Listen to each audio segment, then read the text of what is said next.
muraho kandi abakozi bacu aho muri mwese turabaramukije. Imana ibane natwe twese.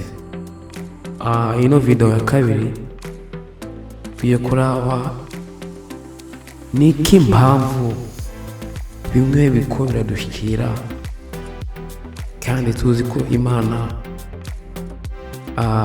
ihari kandi yavuze kuzoza turaturwanira.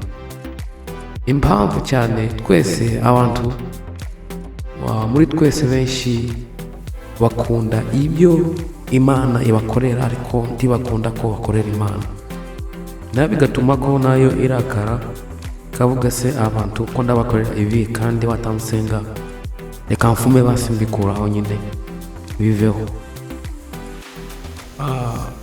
Iyo igihugu giteye cyane abantu tubasenga cyane, kandi Imana hari igihe iguheza ibintu kikagerageza irebe ko ibi yaguhaye, urebe ko woguma uyisenga cyangwa hagarara uko yagusanze ko wari umeze, cyangwa uko igihe wayikoreraga, igihe wayisabaga, igihe wayihamagara kaguma urukunda. Ariko iyo ubonye iyo uhindutse nayo Imana hari ibyo kandi itagukorera kuko wahindutse, wayiretse. Kureba kuntu kino gihugu cyabaye n'ibintu byabaye ni ibintu bitangaje cyane, naho bamwe iyo bitaragushikira bamwe babona ko ni byoroshye, ni bisanzwe, ariko aho bari ho ntago byoroshye cyane, ibintu bimeze nabi cyane. Icyiza gusa twebwe abantu tugihari, iyi Imana yaburiraga Nineve igatuma Yona ko aburira igihugu cyose cyarafukamye, ibintu byose umwami aravuga, umwami w'igihugu aravuga ngo abantu bose nibahamagara Imana, Imana irababarira. Twebwe mu minsi kugira ngo uburire igihugu ukabwira ngo Imana yavuze ukuntu kugira bakwemere biragoye cyane. Rero niki dusaba? Dushaka Imana, duhamagara Imana, habe ibyo turimo turacamo bikomeye cyane, dusaba Imana, duhamagara Imana idufashe cyane. Mu bindi bihugu hoho ibintu bimeze nabi cyane, inzara hoho, ingwara, ibintu byinshi cyane bitandukanye cyane. Ariko gusa duhamagara Imana, turebe ko yo gabanya umujinya idufitiye, kuko Imana ikunda abantu bayisenga kandi ikora n'umuntu wisenga. Ko turakomeza tuvuga ibyabaye, biduhereza isomo, bitwigisha twebwe bitaradushikira. Nta kundi Imana ivuga n'abantu, nta kundi Imana ikora n'abantu, ni kujya nyine ikora, ikubita abandi bantu kugira ngo nawe urebe icyo wokora cyangwa ugahindura. Intego yacu ni kwamamaza ijambo ry'Imana, kuvuga iby'Imana igenda ikora, tukavuga ubuhamya n'ibintu byinshi cyane tuzozana kuri ino channel. Ariko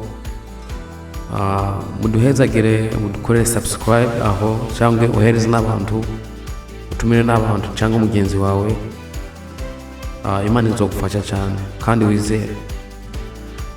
N'ikindi twari dukomeza tuvuga ibintu byinshi byaba mu isi, aho tubimenye kugira ngo tubimenye, bari no kubikubwira ntibanabikubwire, cyane akahandi usengera niho hari kuba hambere umenyera iby'Imana ivugana nawe cyangwa ibyikorana nawe.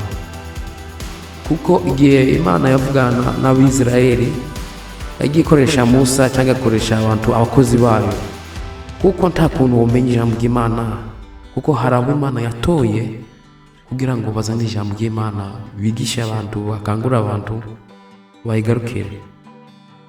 Ndazi igituma abantu duhura n'ibyago cyane, tukabura ifaranga, tukabura ibyo kurya, byo kwambara, ni kubera ko usomye igitabo cya kera, abantu bakera kuntu batangira Imana ibimazi, kandi ugasanga nyine bari abakire, kugira ngo ukibaza bijya bintu batangira Imana buri munsi, ugasanga umuntu umwe yatanze inka 1000, umwe yatanze ihene cyangwa ibintu byinshi aratanze, kandi bagatangira Imana cyane, ariko nayo Imana ikigiye yarabahezagira. Twebwe ubu abantu kera barabaye, abantu barahindutse cyane, tibasenga Imana cyane, n'abadukuriye tibasenga Imana cyane, kugira Imana bakoreremo, kuko iyo uhaye Imana, iyo utangiye Imana ikimaze, iba ari inyungu yawe, ntabwo ari inyungu y'Imana. Cyangwa iyo Imana ibwiye abantu ngo batange ikigira 10, si ukuvuga ngo Imana ibuze ibyo kurya, hoya, ibikeneye ko umugisha wawe wongera. Ariko ikibazo rero ni ahantu rero usengera, nicyo kibazo. Ahantu usengera niho bizingiye cyane. Rero murakoze cyane abantu b'Imana, mukomeze gukora subscribe, tuzabazanira ibintu byinshi. Imana ibafashe cyane. Umunsi mwiza. Amen.